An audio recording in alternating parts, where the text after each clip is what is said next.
Okay, I think we're ready. Good afternoon, evening, everyone. We are here tonight for MCEA bargaining session number 7, I believe. The date is December 19th, 2023. We'll begin with introductions. My name is Christine Schroed. I'm Chief Negotiator on behalf of the school board. Carter Morrison, Assistant Superintendent of Finance. Jeff Raymond, the Director of Recruitment and Retention for the school board. Lisa Estevez, Assistant Superintendent, Student Support Services. Ariane Deneen, MCEA. Kim Love, MCEA. Susan Raya with MCEA. Lonnie Barch, MCEA. Matt Theobald, President, MCEA. Gary Simmons, Chief Negotiator for MCEA from FEA. Dan Grostiaga, MCEA. Julie Sessa, Assistant Superintendent of Human Resources for the district. Okay, we can do a quick recap of our last session. Our last session was December 5th, 2023.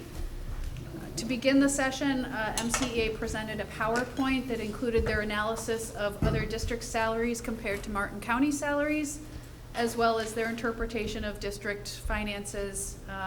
We indicated that we would have a response to that shortly. MCEA then presented their counteroffer to the district's original performance pay offer.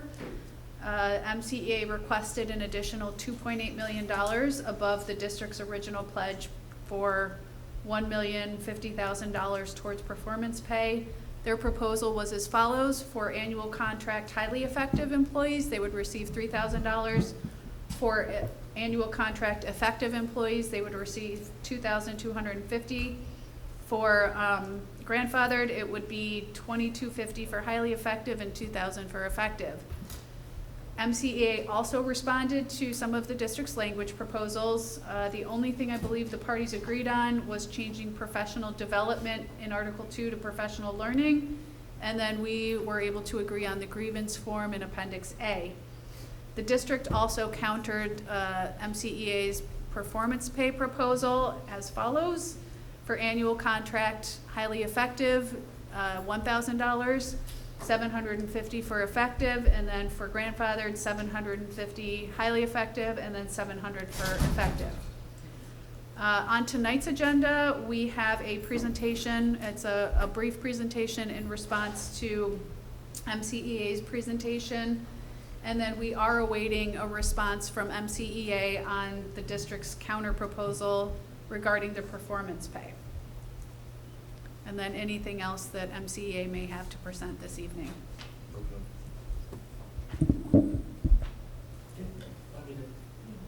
Mr. Simmons, do you have anything you'd like to set on the agenda? No, I just think that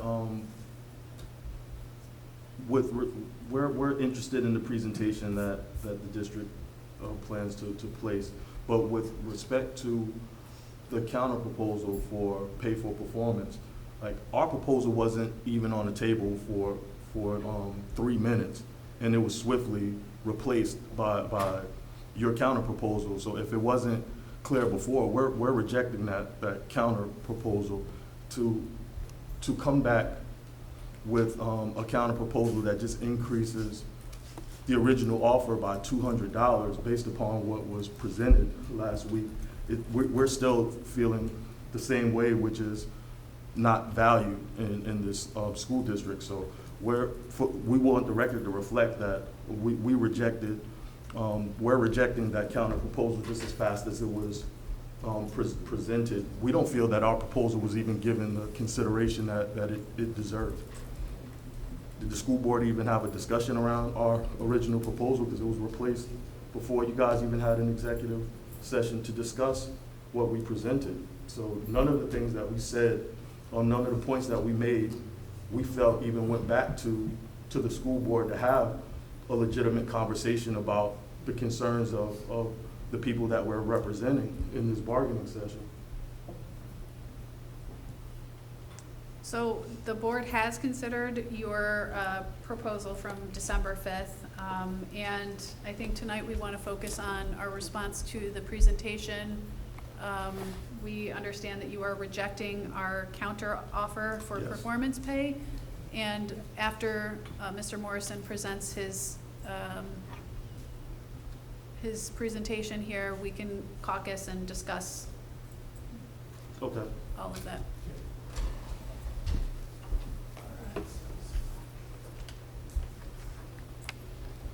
Might need the lights in the back there.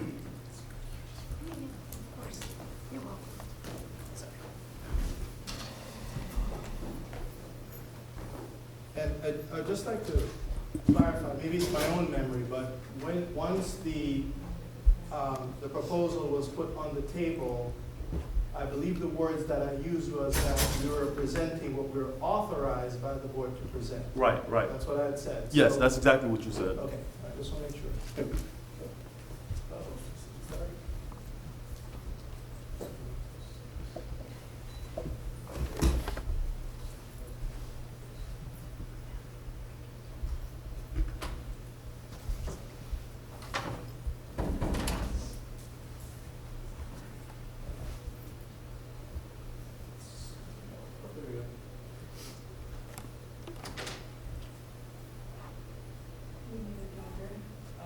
It depends on, it'll take a little while for the bulb to warm up.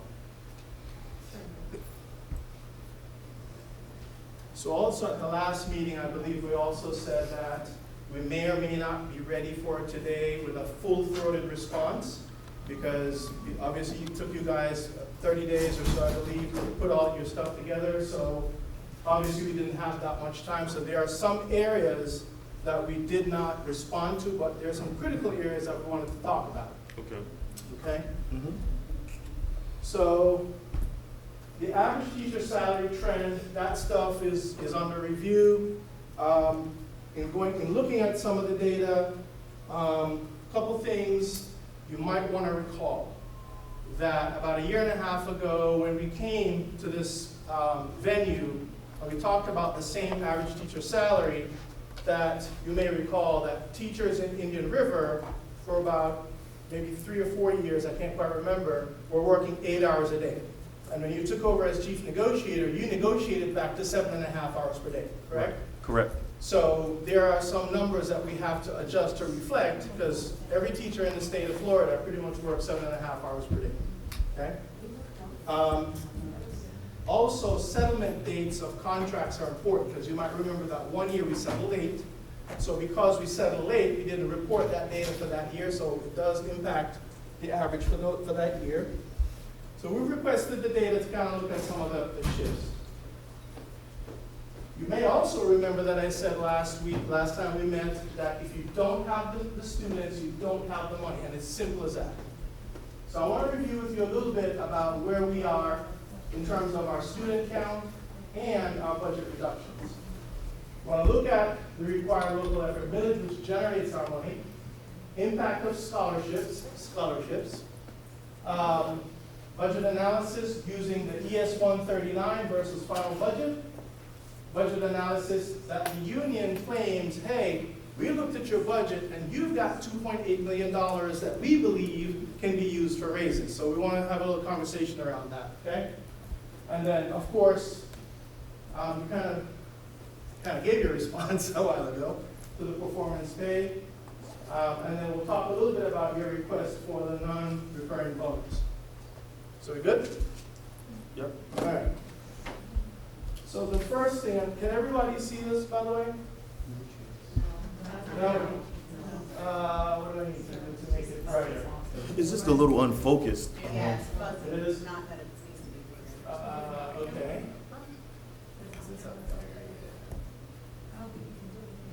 I Sorry. don't think it can be Because changed. it's up there. I think that's the way the thing shows. Yeah.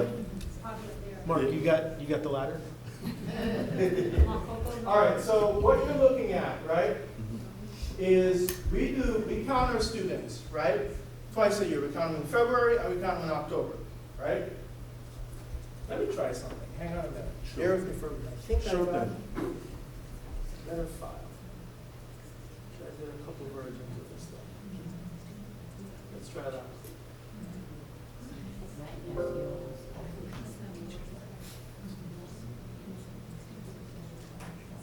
Is that better?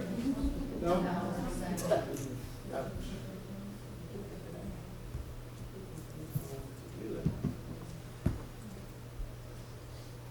All right, we'll try our best to get through it. Yeah, we could just get through it and you can send it over after. Sure, sure. Yeah, No, and that's our custom. exactly. So in February of 2021, right, we counted our students, and what we do, we break it into traditional public schools, which, by the way, the state said there's no more traditional education, there's just education, charter schools, and scholarships, AKA vouchers, right? So in February of 2021, we got 18,057 students. October, February, October 22, February 2023, and we just finished up preliminary data on our count for February of 2020, October, excuse me, of 2023. It shows that we have lost, and I kind of referred to that at the last meeting, you might remember, we've lost almost 300 students. Charters, believe it or not, for the first time in about 4 or 5 years, they actually lost a few students. But look at your vouchers, look at your scholarships. In 1 year alone, they increased by 348 FTE. Cumulatively, back to February of 2021, they have exploded by 861 students. That is more than an elementary school. So, why I bring this up, it's important to know that when the union is analyzing our finances and they say, hey, your FTE is this number here, 18,696, you got to peel that back and say, okay, how much is traditional that we get the money for? How much is charters that goes out the doors to charter schools? And how much is vouchers that is included in our budget, included in our FTE, but we never see a dime of that money? So if you were to simply compare FTE total to FTE total, you would have thought that, yeah, we've grown by 639.8, almost 639 students over time. But when you look at it, you can see traditional, we've actually lost 310.58 students. Okay, this is preliminary data out of our focus system. Needs to be certified in October, and then in January when we come back, we do the bomb damage assessment, as I call it. Putting this in a graphical form, I think it gives a better picture in the sense that when you look at your traditional public schools, 16, 455, 461, 510, 436, 441, 144. So because we've drawn this to scale, it looks like a flat line, doesn't it? But we've actually lost students. Charter schools, primarily TCCA, is 1396.67. They're at 1484.65, which again, they've lost a few students this year. TCCA, excuse me, has some ongoing issues. But because of the state's policy on vouchers, look at what has happened. Okay?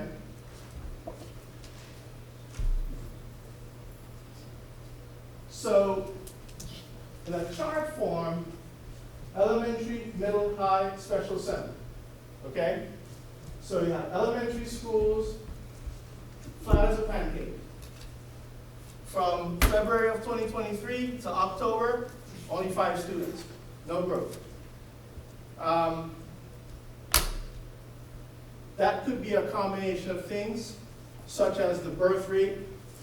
The cohort, as you can see, has moved through the middle schools and the high schools and not been replaced at elementary schools. But over time, you can see, just this year alone, we lost 297, coming from the middle schools, 187.32, and high schools primarily and special center. But we're not growing, and that's what I mentioned in the last meeting, we're not growing, so when you compare us to other districts, you gotta factor in whether or not they're growing and they're generating that money from their students. So once again, if you compare 18.57 to 18.6, you say, hey, we've grown, but then again, you have to look within the details.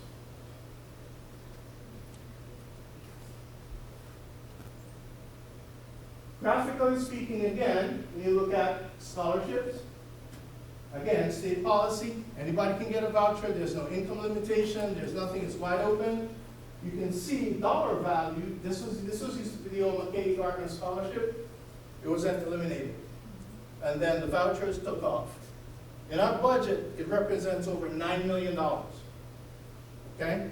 We never see a dime of that. They put that in our budget, but it's a pass-through. Okay? So, moving towards MCEA's budget analysis, right? There are a few things that I wanted to point out to you, and I'll get into some slides if you want a little bit more detail. So the analysis that was done was using the ES 139. What that is the original budget that the board adopts in September. There are 2 hearings that we have to have. Usually one is in late July, sometimes it bleeds over into August. And then we have another one in September where they adopt the budget, right? In that budget, we have funding that is based on projections. So we say to the state, okay, the state actually says to us, here are various models that you have to pick from to tell us what you're going to be projecting your student accounts at. So yes, absolutely, your original budget on the ES 139 is going to be a large budget because it's based on projections. But what do we do on the 10-day count? We count our students, right? And then we count them officially in October. It also contains state restricted funding based on projections for special programs. And you'll see that in a moment. AP, IB, career and professional education, stuff like that is included in that budget. It also contains FTE projections and funding that include charter schools and vouchers. I will show you that it's over $9 million in our budget. Okay? It includes an unaudited fund balance as part of the budget. And this year, the legislature did a very, I wouldn't say sleight of hand, but they did something very a little bit complicated, which is that they eliminated these categoricals out of the budget. Gone. But, as a policy decision, the board, for example, teacher supply assistance, we put that back into the budget, took that out of the base funding, we gave you back that. So no teacher that was meeting the letter of the law, you did not do without your leave money in your classrooms. Reading allocation was eliminated. Teacher salary increase was put back into the base budget and to take that out and give you your TSIA money. They actually told us that we have to use 1.41% of that money for your teacher TSIA, which we've already come to an agreement on that. Instructional materials as well, which is your textbooks for your classrooms, was also eliminated. We had to take that back out of our base funding. So key to this is that adjustments are made after the October and the February counts to the adopted budget based on student counts. That is called the third calculation. So here we go.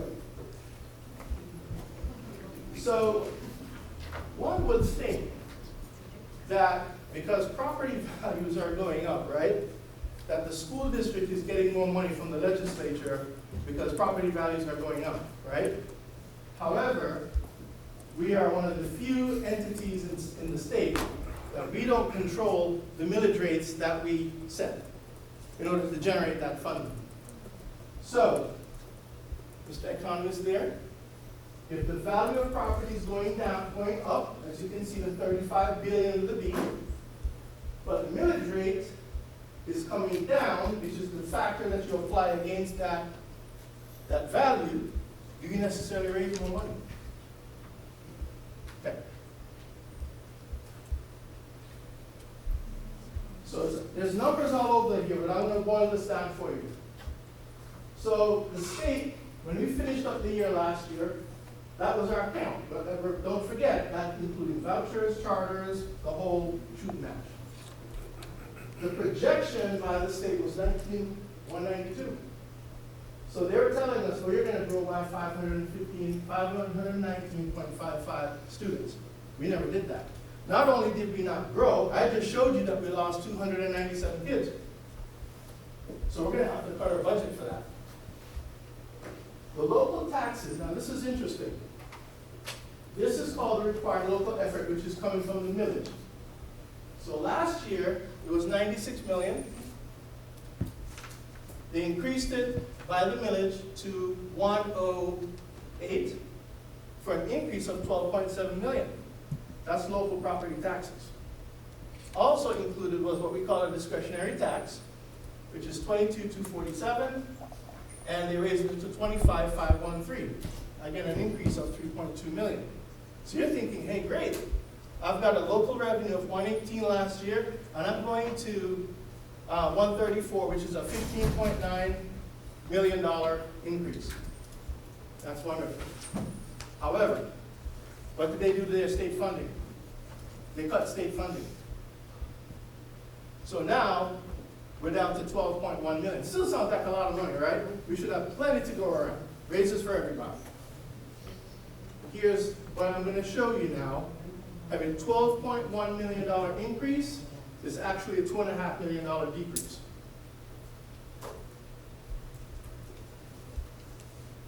So, we start off with our $177 million, or my $12.1 million increase. I got to take out the charter school money. Right? Simple. So we took out our charter school money of $16.38 million, or the net increase of that increase is $2.36 million. There are some prior year adjustments that they do for truing up some stuff. We had to deduct scholarship money.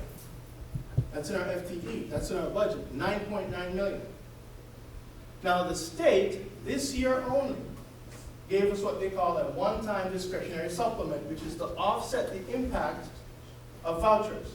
They actually created a pool of $350 million at the state, where students who leave the public school sector, and we can track them to vouchers, that we have the opportunity to apply for some refunds or funds out of that pool. So now, I had to deduct $23 million from 177, I'm now down to 154, or a $9.7 million increase. But I just told you I have to take out my teacher salary increase, which we have settled on that.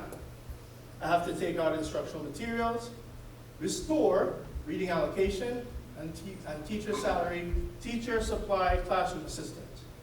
So 9.7, I gotta restore all these categoricals. Now I'm actually down $90,000.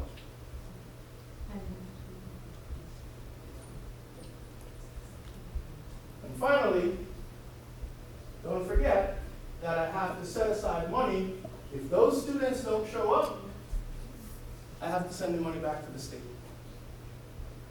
The FRS rate went from, what is it, 10.57 to 13.5, 10.91 to 13.57 in the regular officer class. They don't fund you for that.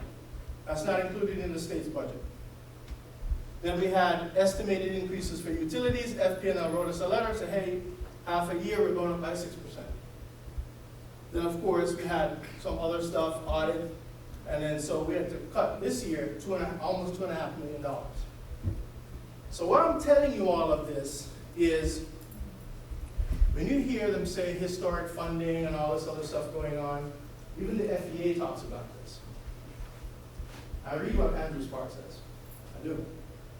So locally, where do we have to go to find raises? And I'll bring back some metrics on the fund balance and all that other stuff, but I think there's a question in the back, ma'am. I saw a hand. Okay, cool.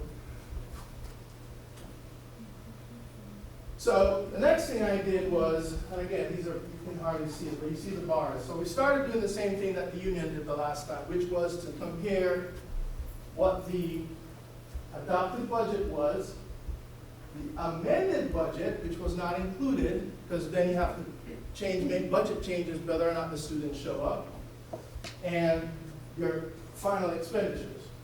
So you'll see it's not as dramatic as it was shown the last time. Now, you are partially right. You're absolutely partially right, and I give credit where credit is due. There are areas where we budget and we don't spend it all, but I'm proving to you what it is. So you can see that, yes, there is a delta between the bars. Matter of fact, this year it was equal. So if you don't mind, I'd like to pass out this here, handout. You circulate this for me.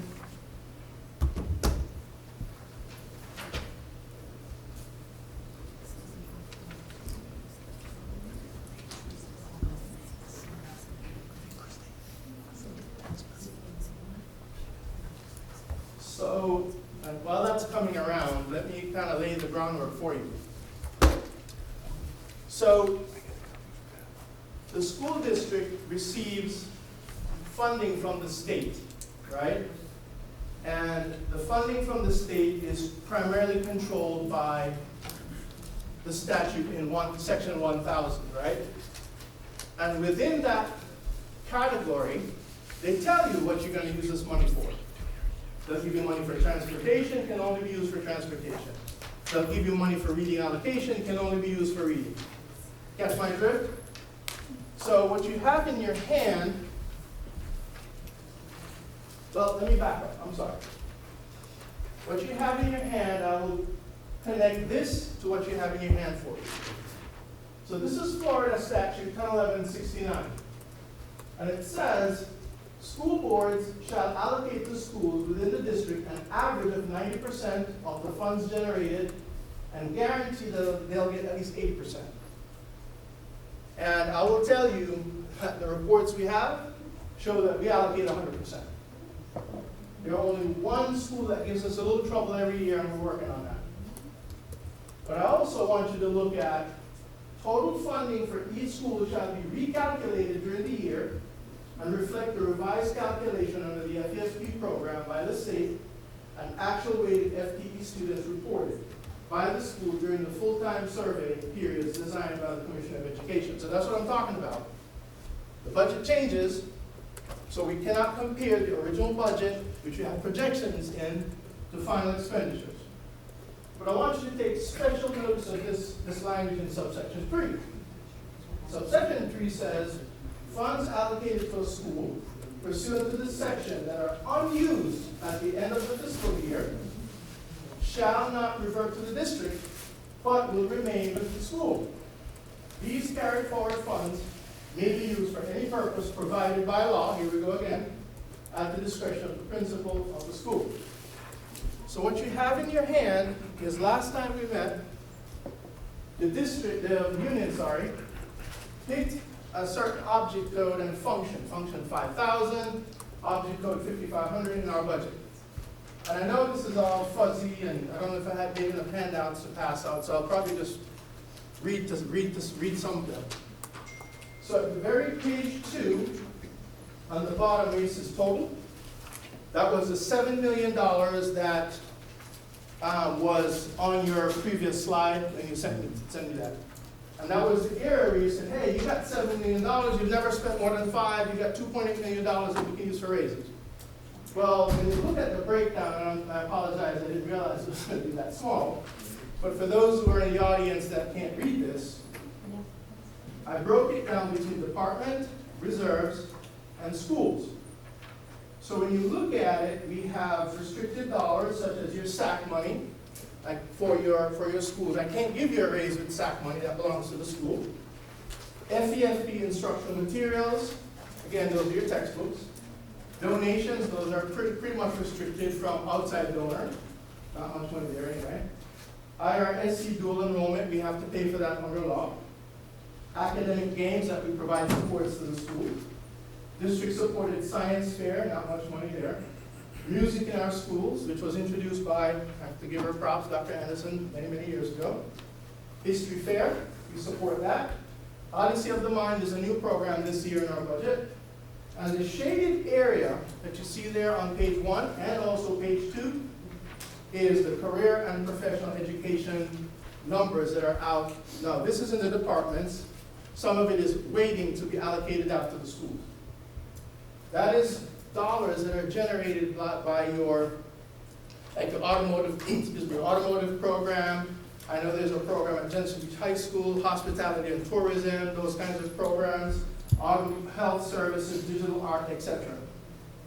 Going down the list, we have the Yellow Brick Road Initiative. I don't even know what that was. This has been in our budget forever. Student support, school donation, work-based experience grant, that sort of stuff. So let me pay some attention to the reserves for you, so you'll understand where we're coming from. So when you look at the reserve, it says Reserve for Family Empowerment Scholarship. We know there's an adjustment coming. I just showed you that they just grow the program. Reserve for over under FTE. That means if the students don't show up, we have money that we can send back to the states. And it matches one of my slides that I previously showed, that 545. totally restricted by the state is the FEFP instructional materials. For example, we do a daily adoption, we do science, we do math, we do those kinds of adoptions. Science lab materials, which are a part of the instructional categorical that goes out to the schools. AP money, now interesting, you'll look in the column that says original budget. That was adopted in September by the board. You'll see in revised budget, you'll see a blank.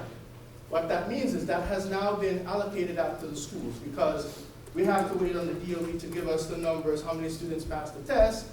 Maybe there's some teachers in here that get that bonus from the AP based on the number of students that passed the test, that sort of thing. The Cape District money we're still holding, waiting on the third calc to give us the numbers so we can allocate it out to the schools. And then on page 2 of 2, you'll see the lion's share of that is money that's in the schools for the Cape program.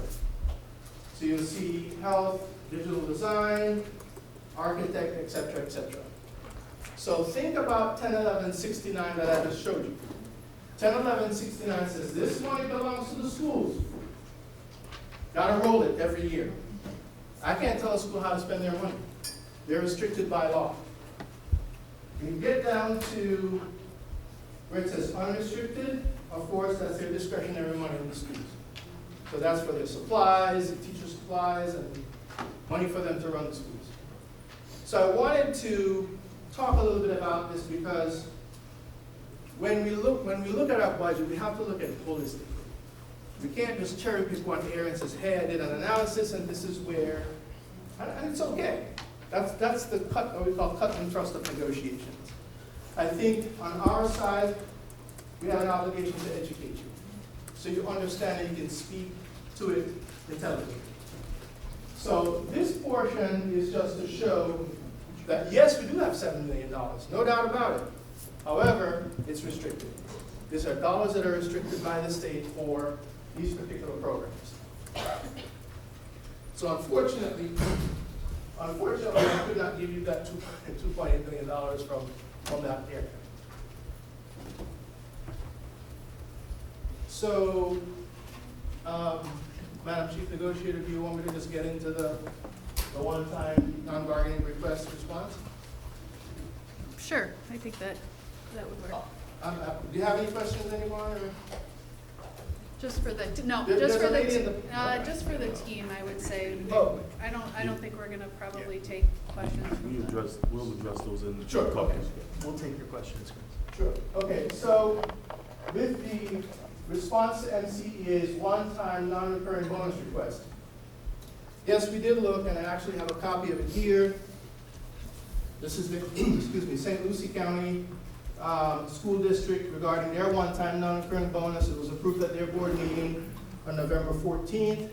And all eligible bargaining unit members will receive a one-time bonus of $1421.46, resulting in a $1,000 net take-home bonus. And they have some language around that in terms of who's eligible, who's not, that kind of stuff. I think we checked with Okeechobee. I honestly didn't get a chance. I think I have it here, but I didn't get a chance to fully read it. But long story short, we had a conversation with our board about it. And if I don't use the right words, please jump in. There is consensus by the board to do this. However, they need more information. We have American Rescue Plan dollars that they would use to do this, but they want to make sure that in order to pull from various areas that we would not be harming any programs or harming any, because we do have people that are, their salaries coming from ARP. So there is consensus to do this.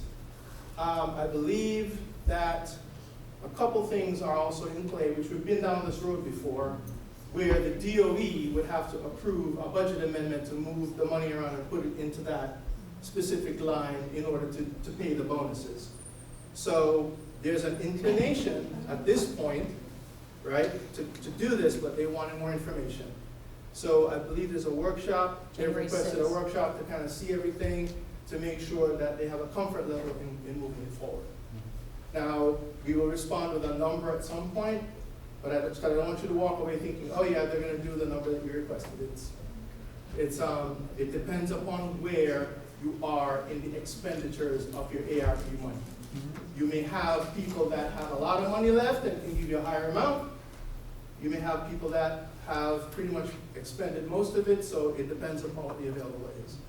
So I wanted to give you that as moving in that direction at this particular point. Yeah, and of course, it would also be contingent on approval from the Florida Department of Ed. So we have to look at all of those factors.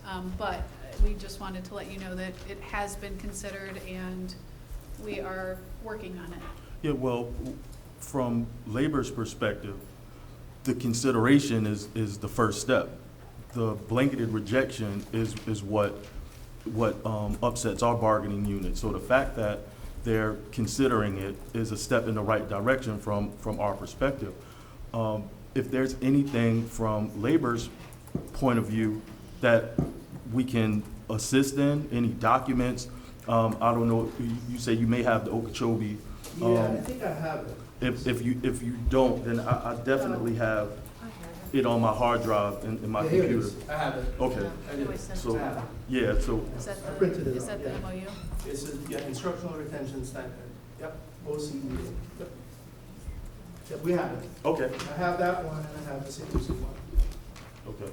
So we just need to make sure the numbers and pull all of that together. Because it's money that's gonna expire, Mhm. you know, in September.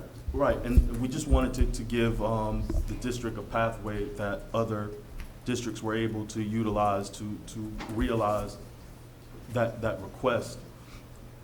With respect to the presentation that you made, it goes without saying that we're not subject matter experts with respect to the finances. And in good faith, what I preach to my team on a constant basis is if we're going to ask for the money, then we need to at least come up with a pathway to make that proposal realistic instead of a pie in the sky request.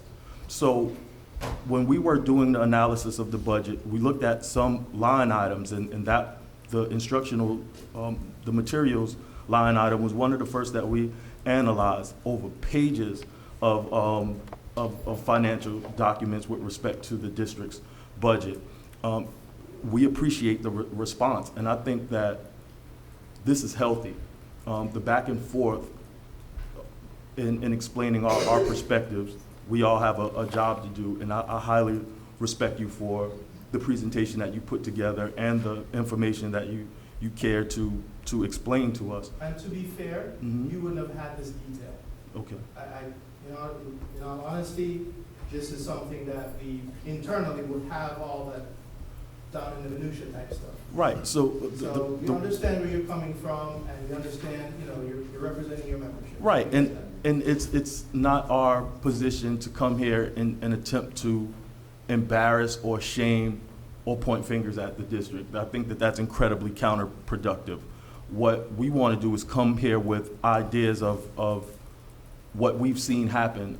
We have a grip on almost 67 counties in the state FEA as a collective.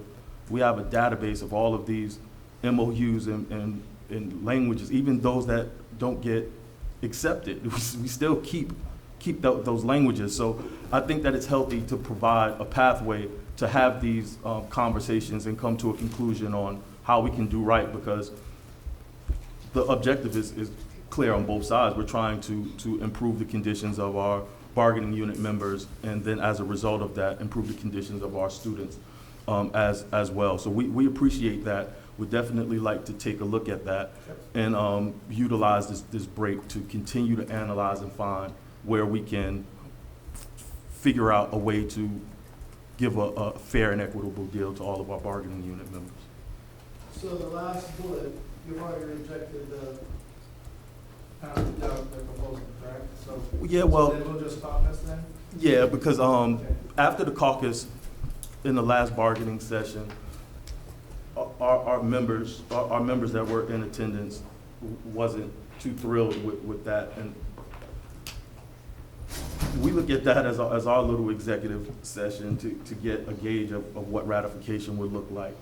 Right. And the $200 increase just wasn't enough. So I understand the rules of bargaining, and we're never going to ask you to put you in a position where you're bargaining against yourself. So you put a proposal on the table, we rejected that proposal, so we have the understanding that the ball is in our court to make a counter proposal. We'll have that discussion, and I don't know if we're gonna make that counter proposal tonight or the next session, but we would like to have that discussion.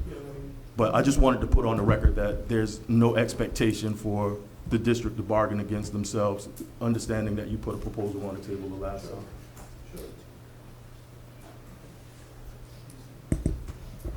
Before we do break for caucus, I had a question on the sheet that you had handed Page out. 1 or 2? Page 1. Okay. Restricted item number 00304, music in our schools. Yep. The amount of $750.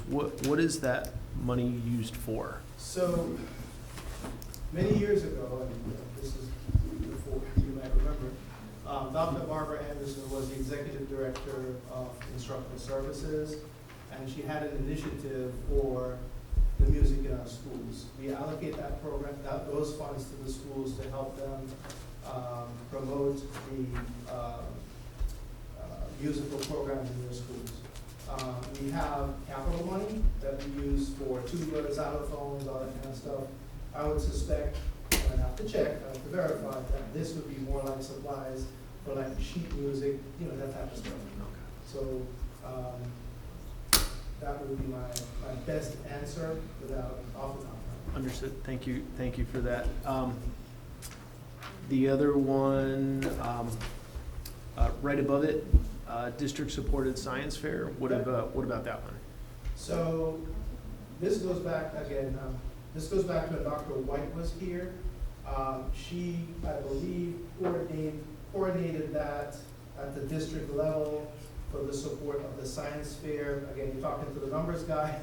I'm not really sure, but I can get that answer for you and look at the expenditures of what we've done. But we do this every year in order for to support our schools. Okay. So that one, you want me to check that out? If you don't mind. Yeah. I think I can speak on the music director. Oh, in our perfect. schools. If the 750, that's totality, that is not for each school site. Right, that's just rolling dollars. Right, so Okay, so basically, supplies used for the elementary students as part of their production. Believe it or not, every time, I learned this last year, every time you move a piano, it has to be tuned. And there's one gentleman that does that. We use 2 pianos. It's $160 to $175 per piano. It has to be moved, so that goes, obviously, we use one in Jensen every year, so to tune it at site at North County High School. He comes out, we pay him, goes back to Jensen, he comes out, we pay him. So that's $750 doesn't really cover what we spent. Understood. No, thank you for that. Anybody else have any questions on anything on the sheet there? Take a peek at that.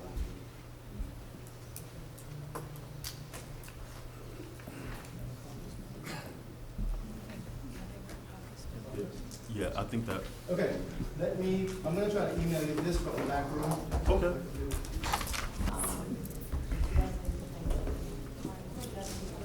We're back. Okay, we're back from caucus. It is 6:05 PM. Yep, so MCEA bargaining team had an opportunity to have a discussion. When we received the presentation that was presented by the district, we just want to have an opportunity to look at it. The points that was made, we want to take a look and see if some of our comparable and contiguous school districts are facing those same kind of realities, and what was their strategies for addressing it. I think that would be best served if we're able to spend some time and take into consideration the information that was shared. It may be a possibility that we may have follow-up questions that we can definitely send in an email form. But we'll take a look at that proposal and respond to it by one of our first sessions in January. I know we have a session scheduled for January 11th, and then another one that following Tuesday on the 16th. So one of those days we'll be able to respond to the district's presentation and then offer a counter proposal for the pay for performance, language. So I think it's with that, MCEA wants to wish the district's bargaining team happy holidays and hope that you have an opportunity to spend time with your family and loved ones and hold them a little bit tighter this year around. And we'll see you in the new year. Thank you. From all of us, we wish you all the same. All right. Thank you. Have a relaxing break. Yes. One more day, one more day. Thanks again.